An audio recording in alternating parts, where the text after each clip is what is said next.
guys, welcome back to my channel, and if you're new, welcome. My name is Zoe, but most people know me on social media as ZAREPTILES, and today we're going to be talking about my top 5 suggestions for the best big reptiles.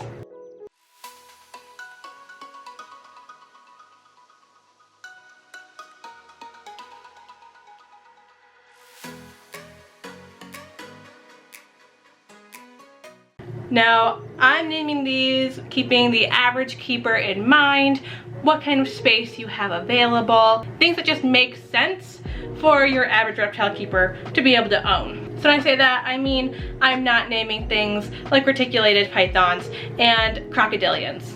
We're not talking about those here. We're talking about guys like this, which we'll talk about in just a second. So kicking it off with probably my favorite is the 𝘬𝙪𝙨𝙞 boa. I've made a whole video on this, why the 𝘬𝙪𝙨𝙞 boa is, in my opinion, the best larger species of snake if you're looking to get into large snake species. I'll link that video in the description below if you guys want to check it out. As you can see, he's a pretty hefty snake, and he is a male. Females do get larger than the males, but he is pretty solid, about 6 foot in length. Pretty heavy. My arm's gonna be hurting by the end of this video. And you can see he's very slow moving. They're not a fast moving snake. Their scientific name, Echrontophis 𝘬𝙪𝙨, quite literally means lazy snake. So they're great for handling. I use Kronk all the time for programs. So not only is he a favorite, but he's great for introducing people to snakes, especially larger snakes, because of how slow he moves. He's not very intimidating at all. He's very easy to handle, and he's just super chill, super cool, and they're known for being gentle giants. Heading about 6 to 8 feet in length, depending on if you have a male or female. They're a pretty manageable snake.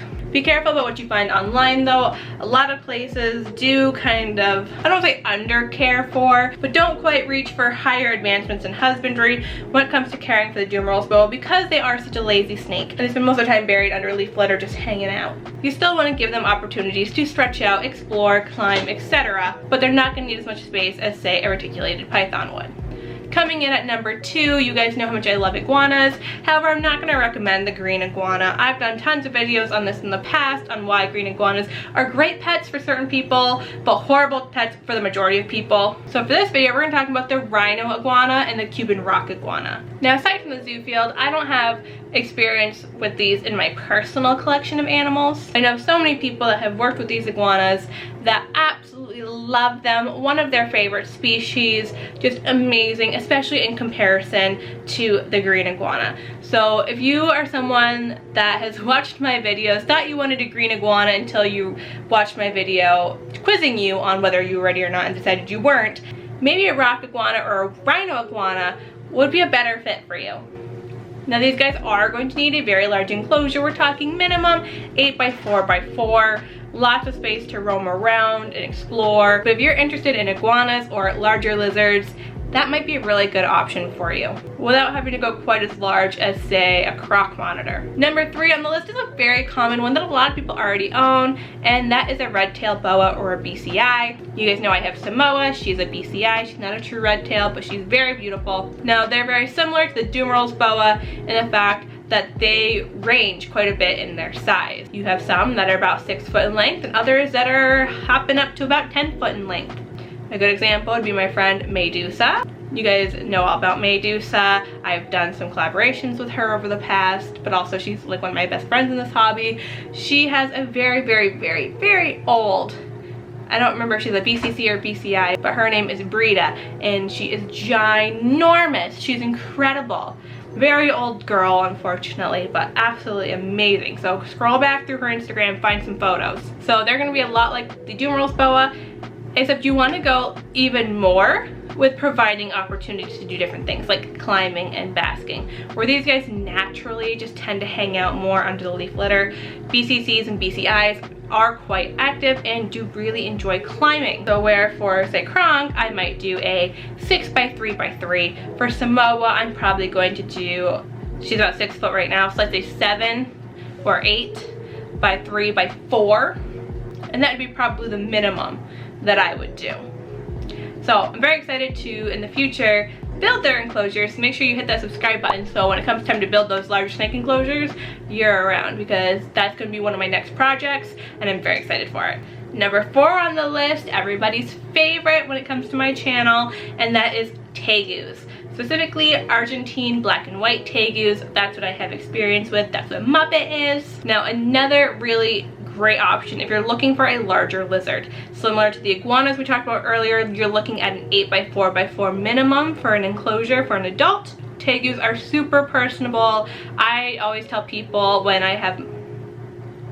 Thank you for that.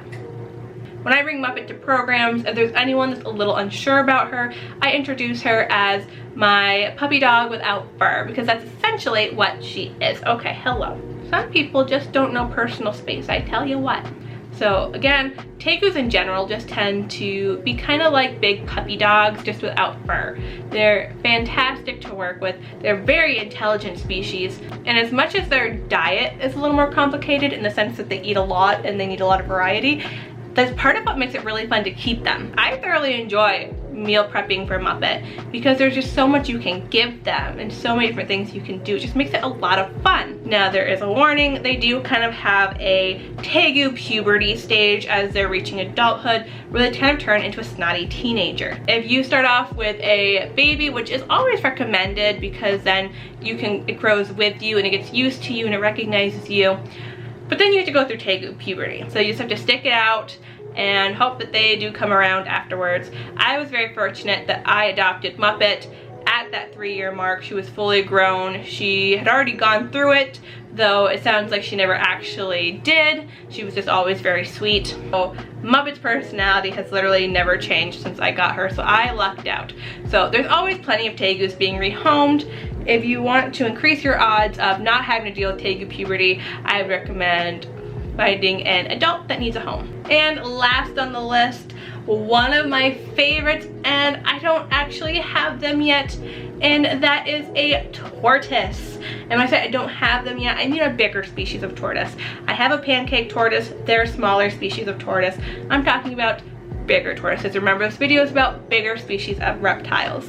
Sulcatas, awesome tortoises, but they get ginormous. So if you don't have the space for a sulcata, there are things like leopard tortoises, redfoot tortoises, yellowfoot tortoises that are also awesome tortoises that get a decent size. They're bigger than your pancake tortoises. Would make great pets. And again, there's usually plenty being rehomed on Craigslist and Facebook and whatnot.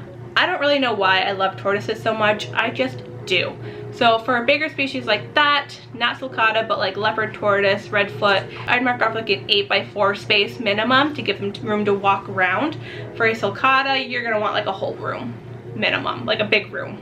Or outdoors if you live somewhere warm. I don't, I live in New York. So unless I have my own education facility, which I'd really love, I'm not gonna have a sulcata anytime soon. A leopard tortoise though, that is in my 5-year plan. 3-year plan, 2-year plan. I really want a leopard tortoise. I need a bigger tortoise for programs.